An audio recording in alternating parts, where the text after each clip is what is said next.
Alright, I'm back. I'm gonna try and do another part here. My computer's kinda lagging out, apparently when I run fraps here. I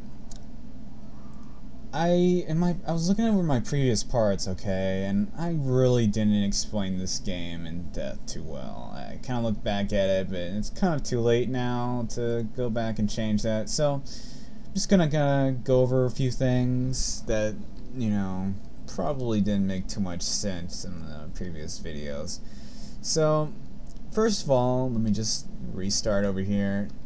All these color-coded cities are, again, they're owned by different kingdoms, and I'm going to go ahead and name up each kingdom with each color, so it makes a little bit more sense.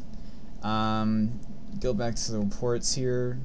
Actually, hang on, I can just hover over these. Green is Kingdom of Vagers. Orange is Kingdom of Swadia. Teal is Kingdom of Rhodox. Purple is the medieval biker gang, the Kurgat Khanate. And the yellow, which I previously called apparently the Vikings, are the Nords, i.e., play off the Nordic peoples. And so I guess that kind of fits them. Again, none of them really have that big of a cultural difference, other than they kind of do a play off some of the medieval factions at the time, back in medieval history.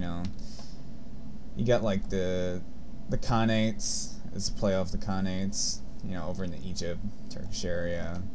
You got Kingdom of Swadia, which is basically your kind of, Old English sort of kingdom. Rhodox, basically same thing as Swadia, except their playstyle is a little more balanced towards spearmen and like overpowered crossbowmen, which I fucking hate. But just FYI, I'm actually working for the Rhodox right now, and I'm allied with the Rhodox, and everybody else I'm friends with. Like, I'm not actually allied with them, but I'm definitely enemies with the Vagers. Like I said before, yellow guys are basically just Vikings. Green guys are really, to be honest, I don't know. They're, I guess, kind of like a snowy-ish people. I mean, that's not really that great of a description, but their numbers really suck. Like, they're just a whole bunch of lightly armed units, kind of like the Nords. The Kingdom of Swadia, they use a lot of heavy infantry, and they're definitely not someone you want to be at war with, but I mean, hey, it happens. I mean, what kind of name is Swadia, right? So, let's go back to where I was. Let me go ahead and find myself real quick. Well, that's no good. I apparently... Oh, there I am. I'm going to go ahead and go over the buttons again. Camp is basically, you can do 3 actions, just go back to the main screen. You can wait here for some time, which I'll explain right now, is... When see how it says pause down here? Well, when you don't move at all on the map, everything's frozen. Time is frozen. And if you just want to sit in one spot and let time go by, you can do camp and then wait here for some time. And while you're waiting, you can also take an action. Recruit prisoners to your party. That lowers your morale, so I never do that. Select the book tree. This is the books I was talking about earlier. They increase your skill points over time once you finally get 100% progress on reading the book.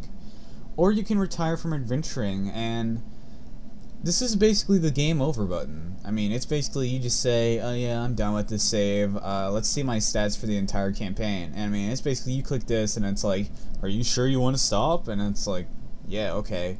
First time I did this, I was just like, oh, okay, well, I wonder what this does. And then it's like, by the way, your game's over. And just like, oh, well, that's shitty. So I don't even bother with that. Back to camp menu. That's basically camp. Reports, I showed this earlier. You can just view your character report. I'm a Lord of Kingdom Rhodox. My renown is 405. Honor rating, I still don't know what that is. And I've got like certain enemies. This is actually one of the guys I captured, and it shows the books you're currently reading.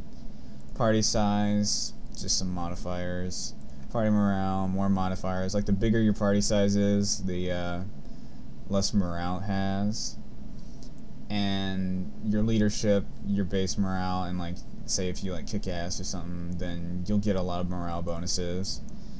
Faction relations, I've already shown that. As you can see, since I actually openly attacked one of the friendly people, the yellow people, which are the Nords, they're suspicious of me now. Maybe it might be because, you know, I kind of actually have one of their lords captive, because I kidnapped him.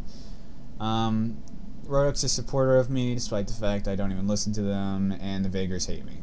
The others are just kind of friendly, but I can support them since we're not, like, completely neutral. Okay, that's that button. I'll leave quests to last. Inventory, your inventory. Simple as that. Character screen, showed you that already. Party screen. This actually shows everybody in your party, and this is where you can upgrade all the people in your party. This is really convenient. It'll show you every single person that you have, and also your prisoners, like there's the Wench and Lord Olaf. You can actually talk to him. He'll be. This is the only thing that you say though.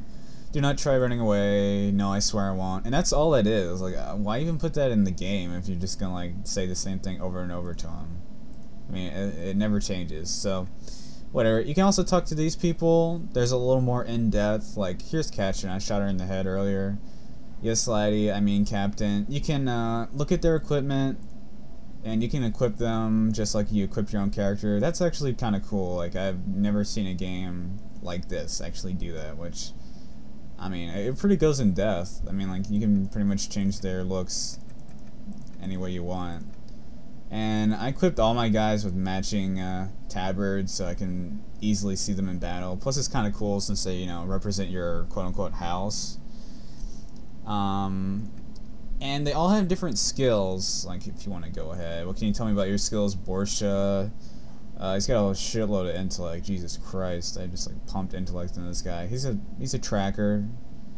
He finds enemies, or he finds like different parties on the map. And while this like has no use in combat, I'll go back to the screen. See his little like tracks. If I have that guy in my party and his track is up to like max, this is like a 16-hour ago track, and it tells you exactly what the party size was and who they were. And like the higher your skill gets in tracking, the better it is for you to like, you know, I guess track, obviously. Well, anyways, that's him, or that's actually me, sorry. That's him, and he's a tracker. This guy's a trader. This guy's your medic / doctor. This guy helps you construct siege vehicles. A fighter.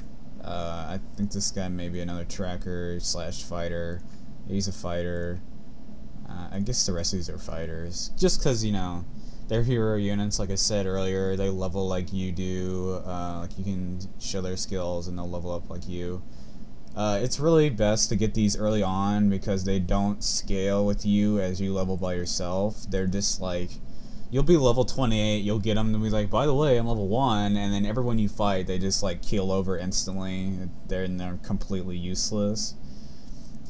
You may have wondered, what's the use of getting prisoners? Well, there really is no point in getting prisoners. You can sell certain prisoners off at like cities, which I'll actually show or get into showing you.